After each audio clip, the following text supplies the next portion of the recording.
Yo, what's going on? Go ahead and let us know if you can hear us and see the screen. You should see a screen here with a bunch of level 2s on it. How come I don't see that screen? Oh, I got it. I got it. All right. All right, no doubt.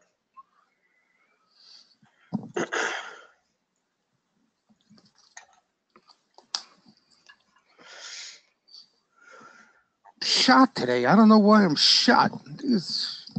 Yo, me too, man. This is a long day, bro. No, yeah, long day. not long, right? I didn't leave the desk, bro. No gym? Wait. No gym? Oh, yeah, no gym. Oh, what are you going to do now? Double up? I mean, I'm going to eat these Cape Cod chips here, son. Mary, yes, this will be recorded. If you go to our YouTube page, youtube.com/St. Lucci, you will see every single video we've ever done ever in life. Yeah. FedEx earnings and up. FDX. FedEx is up? Yeah, earnings. That's probably good for the market. Oh, everybody's waiting for that 255 right there. So she did it. That could be a good trade tomorrow. FedEx and UPS will get action. All right, let's go ahead and get cracking. What's going on, everybody? This is your Tuesday webinars here with St. Lucci and Wall Street Jesus. Today's topic here, we're going to get this out of the way here right off the bat, and then just start talking markets here. Overall, we're going to talk a little bit about this loss that I took a couple of days ago. Or was it yesterday? Yesterday. It was yesterday on the Twitter. Okay, so let me go ahead and pull up a little screen here of Twitter. And what was happening was that there was a good amount of flow that we saw on the long side for Twitter. Plus, the market didn't look like it was going to collapse. It didn't look like it was going to fall out. We had this nice, big, aggressive move up here. This is where I started. I think started picking up most of it, like at 34.5 and 35. And Jesus, you remember we seeing some? We saw a bunch of call activity on the Twitter there for, I think it was like out to April, maybe March, or they were buying these 36s. Yeah, the blocks, right? The blocks. Yeah. I think right there, 314. Yeah. Right? Is that it? That might be it. No. Then you took it. There's a block. Yeah, 314. Yeah, there was 314. Blocks, yeah. So a lot of the blocks, and again, like we didn't see, there was no weekly sweepers or anything like that, but I decided like, okay, I'm going to take a swing on this. Like I like the way Twitter looks, and it looks okay. Had a little bit of a pullback. It looked fine, relatively strong in comparison with what the market was doing, right? I mean, the market kind of pulled back pretty aggressively, off those highs. And I was like, okay, let me just sit in this Twitter and just see what's going on. And I wasn't really adding anything that much. Then when we had this gap down, this is when I started to get a little bit crazy. Okay, so I had maybe 100 or so contracts. Okay, and I had this week's 36s. Okay, so and you'll see the chart here, and let's pull up this chart here, and this way you guys can see here where I started picking up this option. So right around here. So my cost was like 90 cents to $1. I'm just buying it right around here.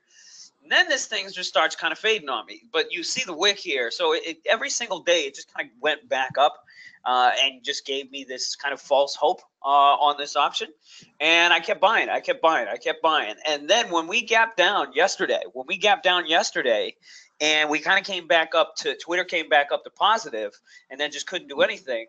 This is where I gave up because the option, as you can see, nobody wanted a piece of it. Nobody was buying it. So, it was just kind of like a dead option.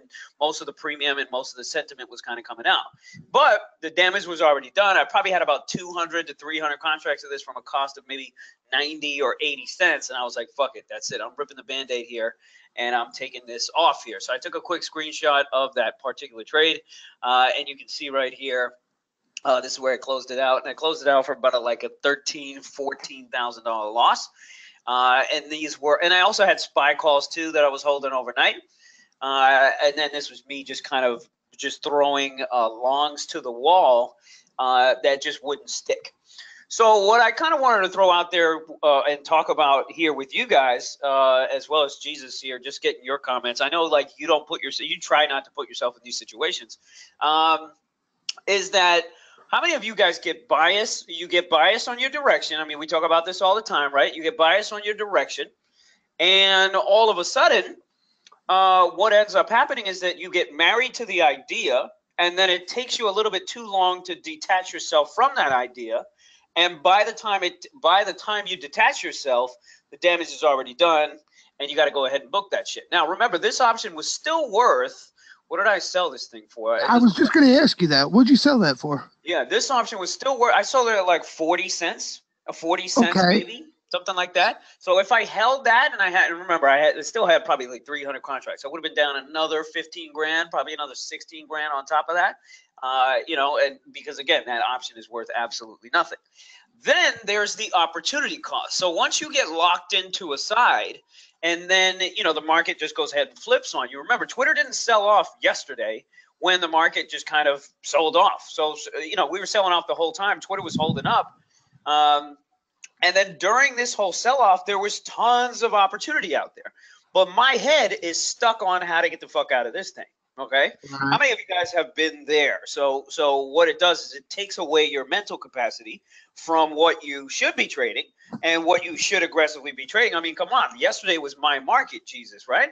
I mean, that's what pisses you. See what I mean? That's what pisses you off more. Yep. You didn't mismanage this trade, in my opinion. You're gonna have losers. I think you managed it well. Look what could have happened today if you did F things up. You know what I mean? Right. But I think, like you said, what you missed out on and the downside that was there, we know that excites you. I think that hurt you more than the actual loss you took. Right. And then on top of that, what ends up happening, and guys, let me know if this happens to some of you guys as well. I'm trying to find that picture again. For some reason, I can't find it. Hold on a second. Oh, you're like me. You're like me. Forget it. I would have lost that a half hour ago. Throw it out the window, that picture. Oh, what, the picture? I'm saying I can't switch screens like that. That's like me on the webinar. I can't find that screen over. Right. And then the other thing that happens is that once you take the loss, how many of you guys now get in a sort of flurry of bad decision making, and then you want to make up that loss back? You want to make that loss up, quickly, and you want to make it back, aggressively, immediately, and then subsequently, what ends up happening? What ends up happening when you guys try to make that loss back immediately? And what are some of the bad decisions that you guys will go ahead and do if you try to make that loss back in one trade or whatever? What are some of the things that you do? You're on here saying the mistakes pile up. Sure. Caleb here has got it. You increase your size. Okay, so you increase your size, and that's kind of where I was and where I ended up. Just kind of increasing my size on the SPY, and then really just trying to figure it out and just trying to, and just trying to get something going here. Let's see if we can get this screenshot up again. Okay, so then what ended up happening was that you notice, like, these are on the call side, so I end up trying to get a bounce. So I had my idea, like, just trying to get a bounce in the market. Now, we never fucking bounced. We never bounced yesterday, and even if we did, the calls were already priced in, and you couldn't really make any money. So there was just a lot of decay on those calls as well. They were priced up high, and then I sized up aggressively. Look at the quantity. Look at the quantity traded here, Jesus. 1,200 contracts here on this SPY 270 call. And that was me literally just throwing them at it, just trying to figure it out. And then by the time we closed, we ripped like 10 fucking handles by the time we closed. And my cost was like 50 cents. And those options at like 4.15, when the SPY options closed, they were trading like $1.15, But again, like, these are the things that happen, quite often. I was probably a little bit too early on these 271s, but again, like, you size up, you try to make all that shit back, when in reality, these losses, they're not that crazy. Just like Jesus was saying, like, losing 14 grand for me or losing 10 grand for me, it's not a big fucking deal. It's not a big fucking deal. I was up 10 grand at some point today, Yep. So, this is what I mean by turning situations into a bigger situation that you don't need to. Leonard here is saying almost always lose more after a bad trade. You know, you add to the loss, you chase tangent of that opportunity cost. You're working with less mental capacity. Exactly. That's another big thing too. So when you combine those two factors, and then when you combine the fact that you're really trying to make this loss back and all that, I mean, it's a recipe for fucking disaster here. And I'm assuming that's why one of the reasons why Jesus doesn't even put himself in those situations, correct? I mean, you don't really get yourself in those situations anymore. Because, you know, that's, for me, like, it takes a long time, Luch, to get yourself mentally to excel at all these, you know, things tied to emotions. You know what I mean? Like, sometimes you're just not wired a certain way that no matter how many times you hear it, no matter how many times you tell yourself you need to do something a certain way or stay away from something, you know, you can't help it. You know, when the heat of the moment, when things are flying around, when there's money there, you just can't help yourself from doing it. So, I mean, the easiest way for me to avoid that kind of stuff is to not put myself in those situations. Okay. Even though there may be opportunities there, I know that, yeah, maybe I'd make money this time around, but eventually I'd get into a predicament where I lose control in a sense. You know what I mean? So I try to avoid putting myself, you know, that's why I trade a certain way. Of course, there's a million other ways for me to trade, right? But I trade a certain way because it keeps me in check. And I think that's the most important for me, the way I'm wired, because if you let me loose, you know, I could be an idiot out there. You know what I mean? I could be an idiot out there. So Indeed. And I'm basically free to be an idiot like on a regular basis. But that freedom is also that same freedom is also my biggest advantage too. But it's at the same time, you know, one of my largest downfalls. So the question is how do you balance and how do you sit in between? But again, you know, I just wanted to showcase this particular trade, you know, and just, you know, just kind of. Like I'm saying, like this, like what you showed us today. Okay, what you're showing us today, and I don't know about everybody out there on the webinar, but for me, I look at this and I say, wow, you should pat yourself on the back there. You know what I mean? You sized up, you felt good, but you saw the thing, you know, wasn't going your way. You weren't stubborn and said, you know what, let me hang on to this thing and come up with excuses to ride it down to zero because that wasn't your plan. You know, if it was your plan, it's a different story, but that wasn't your plan. You pulled the plug and for me, this is a gain today now that you avoided losing money today. You know what I mean? That's a big deal. That part of it is a big deal. And then and that's the last piece of it. That's the last component. Like, even though it gets hard for you, or even though, you know, some of the loss might be bigger than you had originally intended, or you may have acquired more size or whatever it is, when you clean the slate and when you just drop it, and again, like yesterday, I was just like, dude, you know what? The perception on this option is shit. I don't have enough time. Like, I just got to bury this. I have to bury this and move on. Then when you come in today, all of a sudden, everybody wants to get the fuck out of Twitter. There's so much overhead supply. You know, social media, obviously, the social media names are tanking. Facebook is tanking. And then all of a sudden, like, Jesus calls out a bunch of sweepers on these 33 puts. They were going for lottos, 33 puts for the weeklies. And I'm looking at this. I'm looking at it already, having been in the stock, having already been in the stock and taking a loss on it. That gave me even more confidence to just trade it from the short side. And it was like, yeah, it's not fucking long. I didn't make any money on it. That's what I mean. I think you mastered that right there. Not only did you get out and stop yourself out and avoid taking a bigger hickey on the name, you got rid of a bias to go and short the thing based on the flow you were seeing and the tape you were seeing. So again, Lucci, I think you were more pissed off because that's the way you are, missing out on the market as a whole, the downside that day, than the way you played the Twitter. Because you played it perfectly, considering you were going to take a loss there no matter what. It was just a matter of the type of loss. Absolutely. And, you know, all day, all morning, you know, it's going to take me a while here to scroll up here on the feed here. But Jesus was throwing out huge sweepers that would just come right back in Twitter. all freaking morning here. So, I mean, this is just a small sample size of it. You know, they were buying weekly 33 calls, and every single one of those options, if you guys take a look at this one, like I was trading the 34 right off the open, and I bought it for about 50 cents, was able to flip for, you know, pretty good. And I kind of just kept coming back to this thing, and I just kept moving back down on the options. I started playing the 33s. I started playing the 32s. I started even bouncing this thing. Like, there was so much momentum on this Twitter. Plus, this is Twitter, so you can get freaking size on this thing. You know, you can size into these things. They traded, you know, thousands of contracts, every single one of these strikes, and you could get fucking size on this. I had a 300 contract bounce, a lot for a bounce. Like, this was the first bounce that it had right here. I had 300 contracts in for that, and you make a dime or 20 cents on that, you're making $6 grand.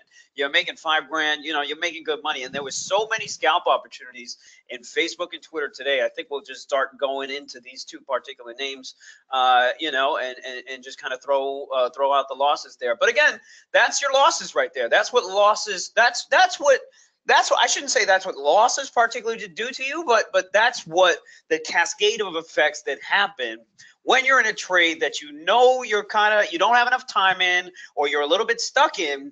You have to be able to pull that fucking Band-Aid. If you can't pull that Band-Aid, you are going to leave yourself open to a lot of different scenarios. Now, you might come out of it on top. You might come out of it on top. You know, you might end up on top and holding here. Your option might come back, but that's not a viable strategy. It's not a viable strategy, because that one option that you size up on too much, way over your account size, or that deems it okay.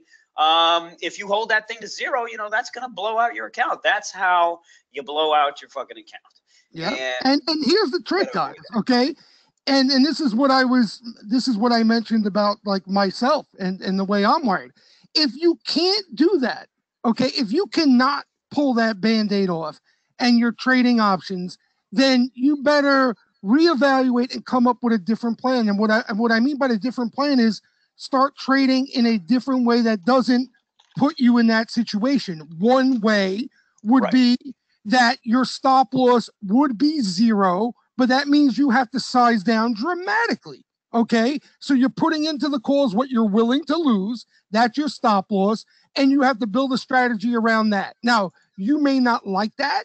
That may not fit into your plan right now, but if you have trouble pulling off the Band-Aid, that's something you have to consider. You have to do one of the two things, in my opinion, when it comes to options. Otherwise, you get caught in the middle, and that's what Lucci's talking about. That's where you blow yourself up. Right, exactly, and that happens all too often to a lot of you guys. And again, like, not a lot of people are willing to admit it. Not a lot of people are willing to admit, you know, some of the places where they go wrong.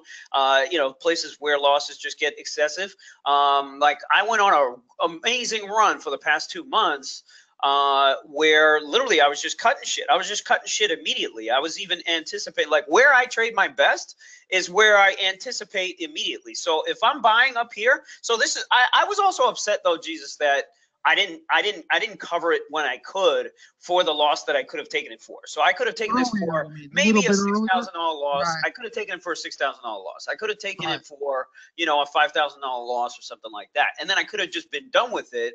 And then that whole move down, I wouldn't have missed that whole move down. So I'm still kind of upset about it. But what I want to say is that when you're trading at your best, you're just anticipating these moves. So Twitter here, you know, retrace this whole move. Yes, it was relatively strong and everything, but guess what happened? The SPY didn't allow it to do what the fuck it wanted to do. And at that same moment, you know, you already know in your head, like, all right, my calls are going to get fucking cheaper anyway. These calls are going to get fucking cheaper anyway, so why don't I just gut this shit and then come back when the trade looks good?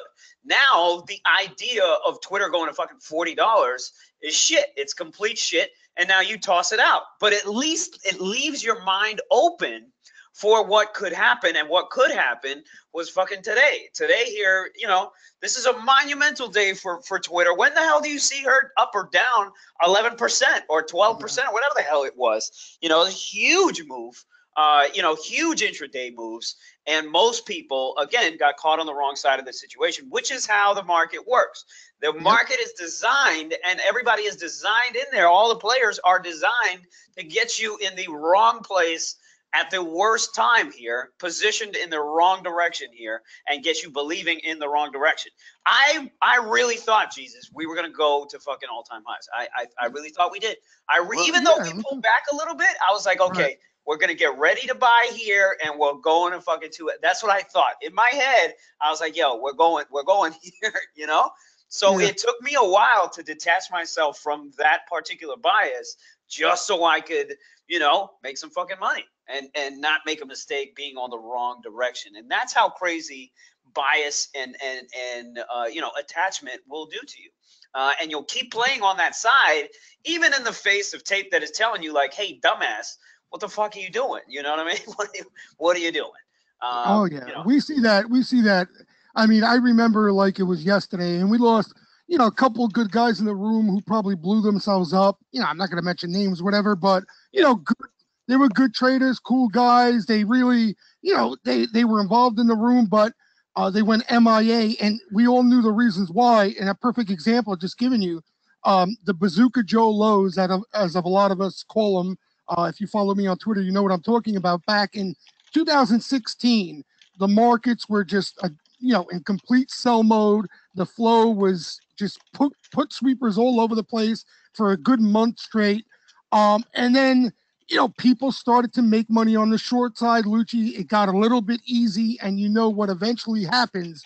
So the flow started to turn bullish, and a couple of these guys in the room, and you're talking about more on the experience side. I wouldn't call them new traders. They've been trading the game, not vets, but been around the block. They were just so biased to the short side because of the money they made and the opportunities they had for the past month, that even with the flow and the tape turning, they just couldn't get themselves to unravel their shorts and flip sides. You know what I mean? What you did in Twitter today, they just couldn't get themselves to do it. Why? Because they were their bias was just so powerful, right? Exactly. They've been so successful making money on the short side that they just didn't want to believe what they were seeing, and they're not around anymore. So it goes to show you how, like Lucci's saying, how important this market feasts on emotion. I mean, guys, I'm fascinated by this stuff. You guys know how much I talk about sentiment. I can show you just 4 different things today that I just giggled to myself. I feel bad almost laughing because I know people are losing money. But you look at some of this shit and you say to yourself, oh my God, like, how did they set them up here? And Lucci, you see that, like, there's a million times throughout the day, you're like, wow, did this market set up people on the long side here? It really did. That's what it does. That's what it does. It really did. It really did. But you know what? Now moving forward here, now that we're in this place, there are some very, very interesting things that are happening. The 2 things that I want to throw out that I wanted to talk about here in particular, and then we'll go ahead and talk about some of the interesting flow for the week and what we've been seeing, is the move in NVIDIA and the move in Amazon. So if you look at NVIDIA, this thing just said screw you to the whole move down. Crazy. And is right back to where she was. So I don't know what's up with that one. And then if you look at Amazon, this was a monster move. And if anybody was looking at the tape in Amazon, like there was not one seller here to be found. And this thing just climbed right the fuck back all the 41 points that it went down. When I see stuff like this, it makes me very bullish. But the problem is, we saw the same shit on Twitter. We saw the same thing on Twitter. And, we saw a sell-off just like that get retraced. I thought it was just going to go straight shot to 37 or 38. And then we kind of saw the same thing. So it really comes down to the indexes. It really comes down to where the indexes want to go. And I think I'll throw it to Jesus here for some flow, some flow discussion on the indexes. Anything that we're seeing here to indicate anything at all that we should be aware of. Well, we had, and for anybody who's a member, they know exactly what I'm talking about. Even people who follow on Twitter know, or on the Saturday webinars know exactly what I'm about to mention. But there's been a lack of any aggressive activity out there and anything new. Okay, and this is something now that's gone on days. It turned into a week, then it turns into 2 weeks. And you guys heard me mention over and over again when you asked me about put buying, okay? And I tell you, put buying's tough to get a read on in bull markets because the most bullish players out there can put puts, open up a put position, and they just opened up a huge long in equities and they put the puts as protection, right? So it's hard to get a gauge on the put action in bull markets. But one thing throughout my career that has gotten my attention is when there's a lack of aggressive activity that's spilling into other places. Okay, so in other words, we were talking about this webinar in particular, how again, you remember the Micron missiles, the tech aggressive activity into the lows of the market. Okay. Yes. And then they just kept rushing and bum rushing these tech names over and over and over. CRM, Micron, you name it, Square. And we were waiting now as these names, most of them went parabolic for Christ's sake, but we wanted to see rotation, okay? Because we know that the smart money, they're labeled smart for a reason, okay? When a move like this occurs, this is not fresh buying up at the top after a move like that. They're rolling positions up, taking some profits. That's how they catch these trend moves, these big moves, okay? So when you see a group that they come into like that heavily, take off like that, and the flow explode, now you want to see, for it to be a bull phase per se, for this to be a real rally, you need to see that flow spill into other groups, okay? So in other words, okay, they're taking a little profit in tech. They're leaving some stuff there. They're still bullish, but they're taking profit. They're going into the financials, or they're going into biotech, or they're going into the trannies, or they're going into the industrials. Okay, that's what usually happens, right, Lucci? We see that massive 100%. Yeah, 100%. We see some kind of rotation to steel. We see some kind of rotation to oil, even, or whatever. And I think you're about to say, or you're getting ready to say, that we're not yet seeing that type of rotation to justify that kind of an idea. We should have already have seen some signs of it. We haven't seen anything. And then what happens then, okay, and this is why I think it's more significant than any put activity that's out there. When they're not rotating, okay, then the buying in those hot tech names, because of the size of the move, they start to dry up. So you see less Micron sweepers, you see less CRM action. You know what I mean? You see less of it. There's still action there, but you see less of it. And then once that starts to dry up, it's almost like, I know it sounds almost like conspiracy theories, but once the market gets a sense that they're not going anywhere else, being aggressive in anything else, it's only a matter of time before these things start to roll over. You know what I mean? It's almost like there's no buying there. You'll see the market pull in. You'll see a drawdown in the market. And it's almost like they're testing to see if any buyers show up. And if no buyers show up, they'll keep pushing to the downside until buyers, until there's some buying there that picks up the pieces. So we haven't seen that massive rotation.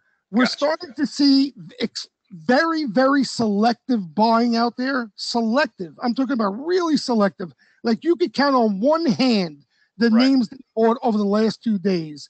And we could go over that, but we're just not seeing the signs that point to a whole out bull phase here, like we've been seeing. We saw a couple interesting bets in that Tesla today. There was a Tesla 250 guy that came out of nowhere, right? So this guy came out of nowhere with a block. Was that a clean order right there, or was that time to stop? There's a couple things. One, that's Jan 2020. Right. Hopefully we're alive to see what happens with that bet. That's how far away that is. And, could be tied to stock, is a block. But again, the more put activity you see, the less call buying you see. Again, these are signs that you want to take into account and say, you know what? Let me trim down my risk. Let me, like you were pointing out, Lucci, like that Twitter move that you got caught. You're going to eventually get caught when you're in a bull phase like we've been in. You're going to get caught at something like that because everything looks good and it looks 100%. Like it's getting highs. Okay. But when you see the tone of the market and the tone of the flow start to change like we're seeing now, that's when you start looking, okay, let me, instead of chasing something that's up, ready to break out, let them shake them out first. You know what I mean? Let me look at that. Yeah. One thing that I noticed too was because of the Facebook move down, like a lot of people are like, holy crap, Facebook is coming down. And that's why a lot of these other tech names, were selling off as well. And I noticed like all the tech names really did well today and just traded alongside the SPY instead of Facebook. So they totally detached themselves from the activity of Facebook, which was pretty interesting. And by the way, anybody who was looking at the tape after 2 o'clock on Facebook, there was a fucking relentless bid. There was a relentless bid in this thing, just like there is right now in Amazon. Who knows where we're going to end up tomorrow. But that's kind of what happened today. So yep. Facebook helped, obviously, the mass exodus from freaking social media and the Twitter move down and everything. But all the other names here just kind of held, the BKNGs, all the other freaking tech names, the Apples, the Netflix, all that kind of stuff held up pretty damn good today. But again, we don't know what we're going to see. If we take a look at the SPY environment, we're kind of in la-la land right here. And remember the fact that we've been this volatile. So immediately we could rip, 40 handles. We could easily rip 40, 50 handles and come right back to 275. Or we could come back and test some of these lows. So in reality, and then today too, like at some point during the day today, I was just like, yo, I don't know what the fuck is going on here. Like those thoughts came to my head. And whenever those thoughts come to your head, like you also want to chill the fuck out. Remember too, exactly. Of course, you got FOMC tomorrow. And then everybody's wondering like, okay, what's going on with the banks? What's going on with the banks? That's also a reason why you're not seeing a big, a big exodus out of the banks here, like you have seen in other names as well. Everybody's just kind of waiting for the FOMC. They are talking about raising interest rates, I think like a quarter point or something like that, but we still don't know what the reaction is going to be and how they're going to react. Dude, I so thought that Bank of America and Goldman Sachs were just going to go to the freaking moon, and these were the ones that would get the rotation on the next move back to all-time highs in the SPY. And then we just had that one day where they took everybody who had that idea and destroyed them. They destroyed all the calls. They destroyed that whole perception, and they said, fuck it. We ain't, we're not doing it right now. We're not doing it right now. And, we're going to stick all these people who believe in X, Y, and Z. So it is very interesting. And it's very frustrating for me to see a name like an Amazon or a name like NVIDIA come all the way back and have this much strength in a SPY environment that is not fucking doing anything. That's frustrating for me. So when I see stuff all over the place like that, oh man, I'm either getting chopped up like crazy or, I'm not even trading. So I think that's what I might have to do. And just kind of sit on the sideline for a little bit and just see what kind of comes about. Yeah, a lot, and I'm different too in that sense. Like Amazon, I give the wow and all that, but like I don't even at this point now, Amazon's not even something I look at. You know what I mean? I don't see the opportunity in Amazon now. If you want to tell me, on let's say you get 2-3 straight days of selling in Amazon, and you think you got that snapback trade, even half of what you got today. For that quick trade opportunity, I see it. But, to start a swing position, and I'm talking for swing traders out there, into an Amazon up here, just risk reward wise, I don't get it, and it's not going to bother me if this thing trades higher from here because, that's the stuff that I don't want to focus on that stuff anyhow. That's not the stuff I want to focus on. Like for me here, if I'm a swing trader, I'm a position trader, I want to see new names, new blood, new flow here, okay? I don't want to see names that have gone parabolic over the last month, that have one down day, and I'm getting all excited about it, know? Because that's who they're catching. I mean, if you can switch the screen to me 1 second. Yeah. A perfect example, just again, more and more you see of it because there are machines. Hang on 1 second. I got to, there it is. Show my screen. When we see it in all these sentiment things, but where is it? Somewhere over here. I have to hold on. I think it was on Seeking Alpha. Hang on. There it is, right? Yep. So, you see things like this, right? So the Bank of America survey, tech longs 38% last month, shows so heavily exposed to tech shares. Like, this is where everybody is, This is where, as I like to call it, the riffraff money, this is where they are right now. If you guys remember, a couple of weeks ago, we were saying how they weren't here. It was surprising for them not to be here, and that eventually they will be here as these things continue higher. Trust me, they'll be here at the highs no matter how high these things go. And they're there. So when you see that, you want to be careful. Like Lucci's pointing out, they're looking to trap these guys. You're saying Amazon, Nvidia. I wouldn't be surprised if they had people. It looked like maybe these things could roll over yesterday. They caught shorts in them, Luch, for a day today. You know what I mean? And the squeeze could have added to the move today. So I think you hit the nail on the head. When you're seeing this type of stuff, and for me, like when the flow's not there, the sentiment's not in my favor. Amazon going higher and Netflix going higher from here, I'm not going to cry over it because I don't see the opportunity there anyway. I'd rather sit, wait, and allow shit to set up because more than likely they're going to catch all these guys who are playing in these things right now anyway. Absolutely. Absolutely. I mean, I was sitting there waiting around to short the shit out of Micron, and I had to continue to wait because somebody put a freaking $80 price target on this damn thing, and it never sold off. This Micron it gave me one day. It gave me one day where I crushed it. I made, I should have made so much more that day, that one day where it just sold from the highs. It sold from like 63 or something like that down to 58 or some shit. And then I thought it was going to get a second leg. I thought I was going to get a second leg lower. And so far, this thing is trading back up, towards the high. So who fucking knows? And then you look at NVIDIA, which crossed all the way back, and these stocks are able to do it in a SPY environment that is kind of shitty, to be quite honest, especially with the two shakeouts that we had the past couple of days. I don't know. I don't know what the fuck is going on here. I would put my bet on higher as usual because that's a good default or whatever. But when I'm kind of in this space, this is the best time, especially coming off a loss too. When you come off a loss like that kind of hits you a little bit. You're a little bit more gun shy. It takes you a little bit to kind of get your confidence back too, a little bit. And then you kind of go from there. All right. So let's take some questions here. We got a bunch of questions here.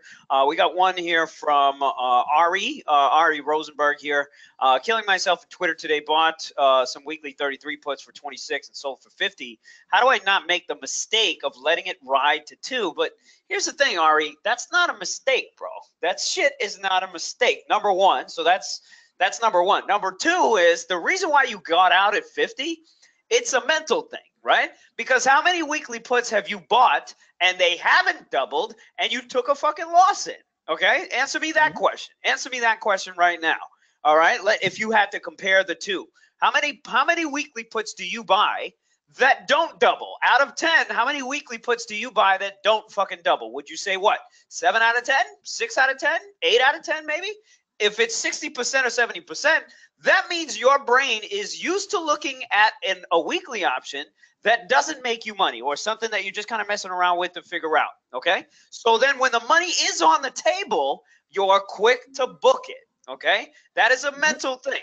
So I would suggest, number one, like get rid of your P&L. Get rid of your P&L. Make sure you're not looking at your P&L. That's the first step. That might help you just look at the tape and just look at what you need to look at. And again, tape reading is a big help with that because if you can watch the tape as these things are going down or up in your favor, if the tape hasn't changed, why the fuck are you getting out of it? Okay, but again, if you are a trader of weekly options, you are exposed to options that go to zero all the fucking time. So how do you think that affects you and your mentality when you are actually in one that fucking works? Okay, so that 33 put kept paying, sure, but do you really think in your head like you were gonna hold all the way down to the freaking low?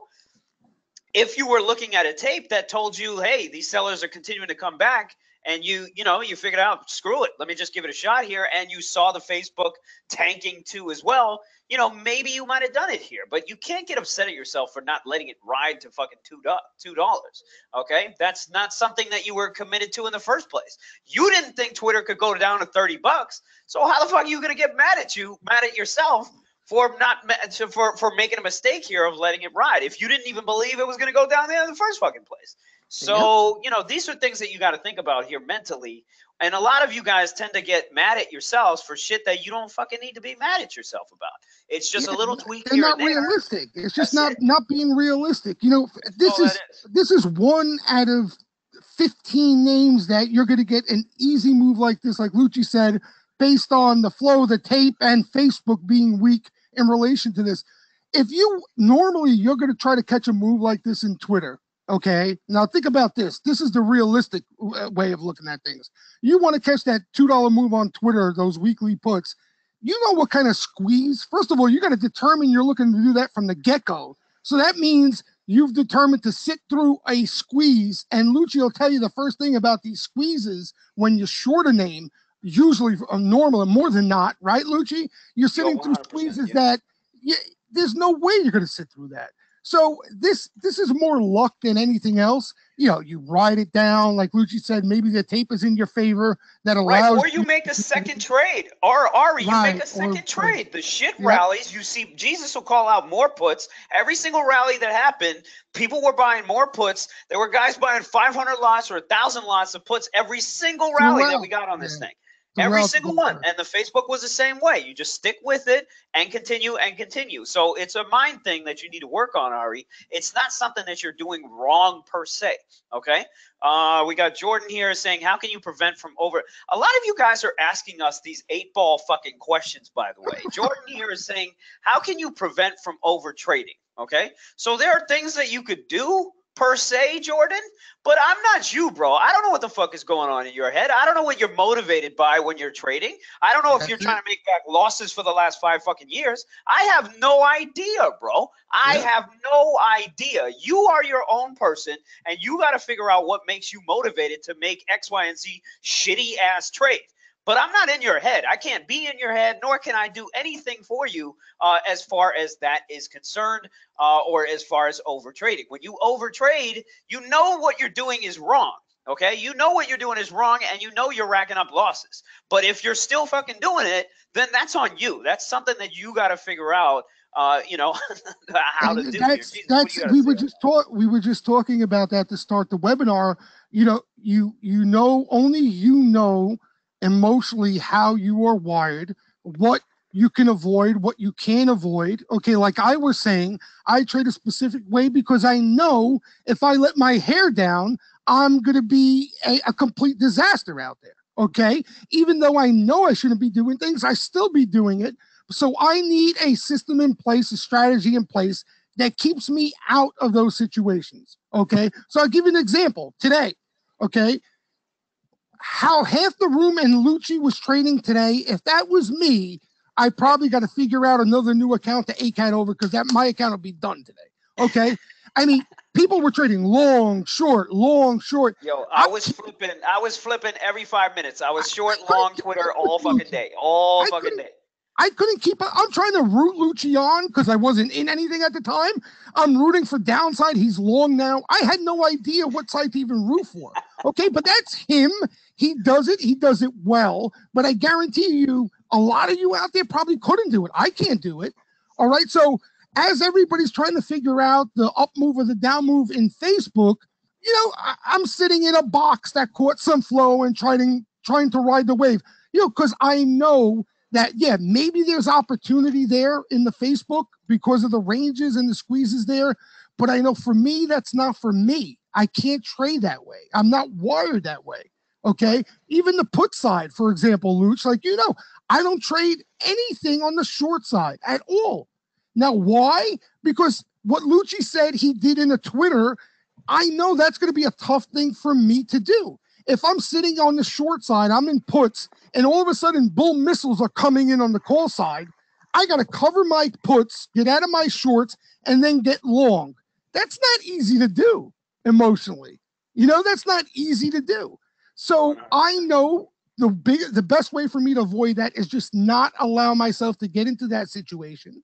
So I sit and wait for call sweepers, and that's what I trade. So like Lucci hit the nail on the head. People, you can get ideas from others, but that's something you got to sit down with yourself and you got to put something in place, you know, that gives you some sort of parameters around you, that keeps you in check when you need to be in check. Nobody could do that for you. Indeed, indeed. We got two more that we're going to take here. Two more. Michael here is saying, I'm seeing inside days across the board on all major indices. Oh boy. Do you have a favorite? Do you have a favorite inside day trading strategy? You know what? You know what? Number one, like the inside days, yes, that does happen often. Like today, you could call today an inside day where we kind of just do nothing. And during those times, like I like to write a lot of options. So my favorite strategy during any kind of inside day or consolidation type of period is writing options. Now, here's the fucking problem. We're really not inside day category. I mean, we might have one or two or whatever, but we're volatile as fuck right now. And just being able, just having a SPY environment that is going to go up and down 3 points in one freaking day. If you start writing options during an inside day and assume we're just going to consolidate, and then you get hit with a 300-point down day on the fucking Dow or a 300-point up day, your call sales or your short sales are fucked. I'm already screwed holding short calls on Amazon because I thought the market was going to do nothing. Everything else did nothing, but Amazon decided to rip 42 fucking points. So, you know, regardless of an inside day, you're still trading. You're still looking at, you know, you're still looking at your relative strength. You're still looking at the right names to trade and all that kind of stuff. And here goes Jordan again, because that's the leader. Like, is there a is there a shut the fuck up button here? I wish. Good Lord, I wish. Honestly, inside day, I don't even know when, you know, we're involved in an inside day. Like, I don't even, honestly, I don't even know, you know, because I try not to get too wrapped up, like you said, into too much of the noise around me. You know what I mean? If my strategy was based off inside days, then maybe I'd pay attention to it more. I mean, I focus on the stuff that I'm trading off of. I really don't have an idea of what else is taking place out there. So for me, it's like, you know, what are sweepers doing? Where are we at sentiment wise? That's the only thing that I could give two shits about. Right. Everything else, when I start to figure out strategies, oh, what if there aren't any sweepers and there's sentiments not in your favor? What else can I do? There's your definition of overtrading. You know, sure. There's your definition of overtrading. Sure. And you know, to Jordan's point about leaders, like leaders fall all the fucking time. Like that doesn't matter. Who cares? Who cares? Who cares that somebody put a $1,900 price target on it? Nobody gives a shit. Nobody cares if somebody put a $90 price target on Micron. Nobody gives a shit. All right. At these times, these things are going to fall. At some point, these things are going to fall, and they do aggressively. So, yes, it's tough and all that kind of shit, but if there's an inside day, it's an inside day. And again, like we're over here debating on what you should do, and my strategy is my strategy. Your strategy is yours. Who gives a shit? The point is that, you know, during any type of day, you're just trading this tape. You're just trading that action. And whether you listen to the signs or not, it is what it is. That's on you. Yep. Let's go to Taris here for the last comment. What helped me a lot with tape reading lately is I started seeing what other traders are doing on the option I'm looking at. So it takes time to learn, but now it helps a lot when I see the big boys buying or selling. But what I can't determine sometimes is what side they are on, and then I create a bias because of it, and it causes larger losses, unfortunately, especially when shorting or playing a bounce. I don't know how to control those trades better. Need some insight. This is something that we are all struggling with as well. I mean, look at me on the Twitter. You understand what I'm saying? Like, look at me. Look at what happened to me on the Twitter. I got biased because of my perception of where the market was going. And as soon as I got biased on that perception of where the market was going, I only rationalized what I was seeing until we had that extra down day that I was not expecting, and then everything changed. Luckily, Twitter didn't sell off along with Facebook that first day. Luckily, it fucking should have. It probably should have. So luckily, I had one extra day just to get the hell out of that thing. You know, so in reality, that happens to me as well, Taris. And, you know, there's only certain markets where it works. And just like Jesus was saying, where the CRM and the microns of the world and everything, there are certain markets where you can be bullheaded and stubborn as fuck when you have a stock that is just breaking out and everybody just wants it. It's just buy, and play more size and play more size and play more size. You'll get away with it. There's a lot of people that got away with it. And all those people that got away with it for the last couple of months from the beginning of this year saw, you know, double digit returns or whatever, 100% returns on their account. And now where are they? We don't hear them yelling every day. We don't hear them. We don't hear them screaming every day at all here, because you're not seeing that type of environment anymore. In which case, any of the times that you make a bias or you make a directional bias, that bias is up for chops every single fucking day. And the second you get too attached to it, I mean, that's yeah, we see that even in the room, Lucci, and I'm waiting for every time I see it. I'm just, if you're around, I'm waiting for you to comment and crack a joke or something. You know, somebody will walk in and be like, "Oh yeah, Future's getting hit here. Oh yeah, I think we're gonna go down 300 and then we're gonna reverse at 3 o'clock and we're gonna turn green." You know, like, why even put that shit in your head without even seeing any of the stuff you should be focusing on to begin with, right? Like you haven't saw the price action yet. You have no idea what the tape is going to look like. You have no idea what the flow is going to look like. That's the reason you're in the room. Like, why put that noise in your head? You only damage yourself right now, right? So now he has a bias there's going to be some late afternoon reversal, and you know, he might get creamed off it, regardless of what the signals that he should be paying attention to tell him. And doing things like that, I think, you know, they put the bad thoughts in your head. They put the wrong stuff in the head. You know, that's the noise. You hear a lot of players in this business say, you know, try to block out the noise. I mean, that's what we refer to as noise. Stuff that, you know, what do you call it? Miss Cleo stuff, Lucci? What do you call that shit? Yeah, man. A lot of the 8-ball, you know, you guys are asking for clean answers here. There's a bunch of other comments here from Jordan here on asking questions that we don't fucking have the answer to, and nobody has the answer to. There are several other questions here, you know, that are similar as well. So you guys that are sitting there looking for these answers, like, you already fucked up completely here, and you have the wrong perception of how this market works and what happens. You have the wrong perception, and you will get attached all the time, and you will be trying to understand why. Everybody wants to know why. That's another thing we'll get in the chat room all the time. They'll come in and be like, why is this happening? Why is this happening? Why is this happening? Like, we really need to build a fucking mute. Like, I got that mute button, but bro, I don't use it enough, man. Jesus, I don't use it enough. I gotta start muting the shit out of these. But it's funny until like, because me, you know, I've never been in a chat room before this or that, and you know, I remember you mentioning it, but I can't believe like how many people focus on the why. Like they think it's the why that makes them money, you know, and they just don't want to hear it's happening. Why it's happening? Like, motherfucker, there's no why. Why is the market? Why is the scene from the Matrix? You know? It's the scene from the Matrix. You can only bend. Don't try to bend the spoon, because that is impossible. Just try to understand the truth. What is the truth? There is no fucking spoon. God damn it, there's no spoon. No, but seriously, guys, Lucci's 100%. Like, the why, you got to get the why out of your head. You're a trader. You shouldn't give two shits about the why. When the why is out there for you to see, it's already too late. Everybody and their mother knows the reason why, and it's immaterial. The why is just completely useless. There's got to be something, like, you know, there's got to be something real that you focus on day in, day out, to come up with some sort of, you know, your probability of making money. And that's what it comes down to. You know, like, Lucci likes to focus on the tape. He sees the tape. He utilizes the flow as a catalyst. That's the real signals of the market. He's not paying attention to the why out there. Why is stuff going on right now? You know, he's looking for quality setups based on real signals that he's seeing. And that's what allows him to put a trade together. You know, when you start getting into the story of the market and trying to figure it out, some of the smartest minds out there can't figure it out. Don't you get it? The smartest minds out there, we're talking about multi-billionaires out there, can't figure out this game, the why. And you think you just started trading, you're going to figure out the why?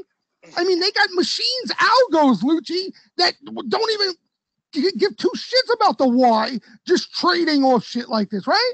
Do you think an algo cares about the why? I mean, this is what the market moves on. This is what the market does. And if you don't understand that early on, it's just, you're just going to prolong the agony there. So don't even ask that question. Get it out of your head.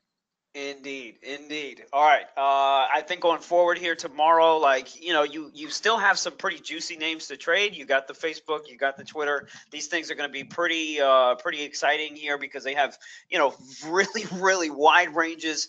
And I think the volatility just kind of continues. So keep an eye on the indexes. Keep an eye on what's moving with or without the indexes.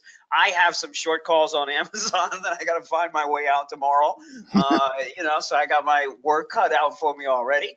But that's it. So, next time you find yourself sizing up and taking an unnecessary loss, the first thing you want to do is just size the hell down. That's the number one thing you want to do, and get your confidence back slowly.